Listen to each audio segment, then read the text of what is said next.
What's going on, guys? It's your boy Akie.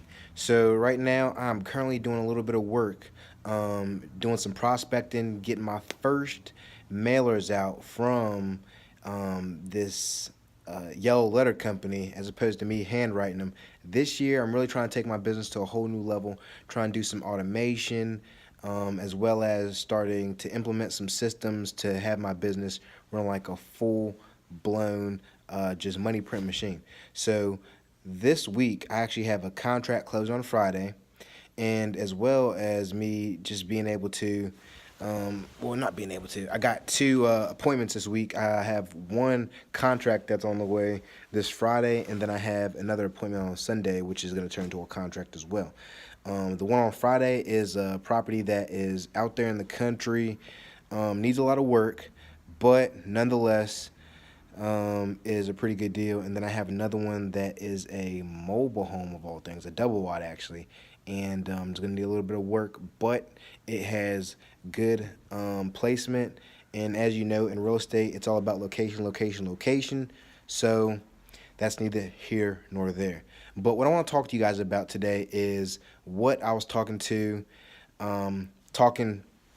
about with one of my good friends, and she was letting me know that you know, in real estate, the best teacher is experience. Now, you could ask older investors and more experienced investors questions, but at the same time, you have to understand that they are running their own operations, they're running their own businesses, and not only that, but they only can analyze deals with the information that you give them.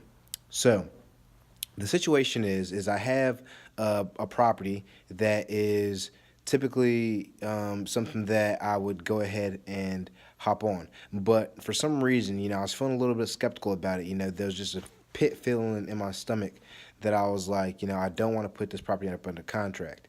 And so my friend really just reiterated to me that you really can't go off of what other people are saying. You have to really just look at the numbers, analyze it, and obviously that makes the most sense. But sometimes in real estate, as you know, if you are an investor, that values typically aren't exactly what they say online.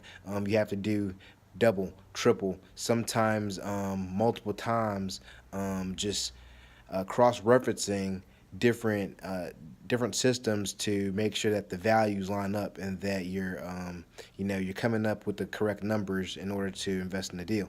So the situation is basically there's this property that is really beat up, and I obviously can't do the work on it, but I do have some people on my buyers list that may be able to come up with the funds to go ahead and flip this thing.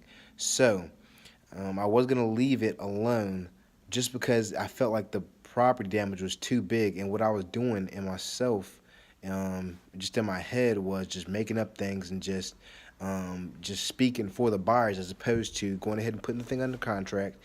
Putting down a minimal amount of money, earnest money deposit, or actually you could even use this way that I have been using as of late to get properties under contract with no earnest money at all, and really just start crushing the game like that.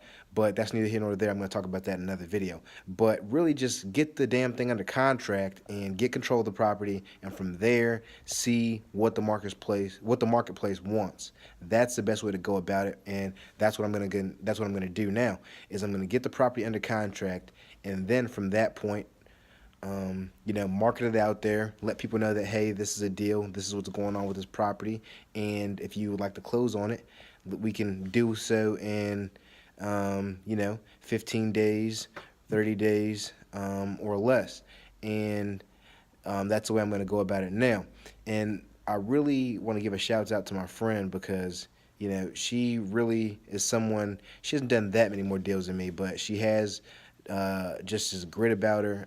She's been in communications for quite a few years now, and she just knows how to just obviously take risk. And as an entrepreneur, because in real estate you are an entrepreneur, you are your own boss, you must take risks.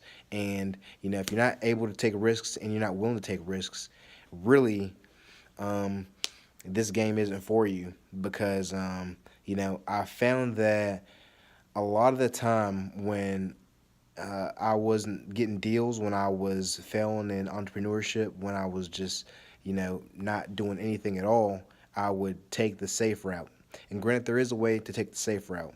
I even had a deal earlier, actually late last year, where I got a deal with no marketing dollars down. Now, these might sound like home runs, but that actually ended up being the biggest headache of my whole journey thus far. Um, and even further, it's not something that was earned. You need to earn your stripes in this game. You need to earn your stripes in life. And, in order to get the proper amount of return, there needs to be some kind of minimal investment, whether that be in marketing, whether that be in sweat equity, et cetera, et cetera. So that's all your boy got for this one, really. I'm going to try to shoot out, 2 more videos this week. Definitely one on Friday when I close on the property. I'm supposed to have a check with a little over 2K. I actually did a split assignment fee with my buddy that I was telling you guys about. And yeah, getting another property under contract on Friday and a meeting on Sunday. So yeah, your boy is trying to get some things done this month and get a little bit more work done here. Probably about to go get something to eat. And peace out, y'all. Subscribe if you haven't already. Also, helps me out a lot. Lets me know that that a little bit of my journey is something that you can relate to, and hit the like button too, so other people that are starting their real estate journeys can see this video as well. Helps me out a lot. All right, guys, peace.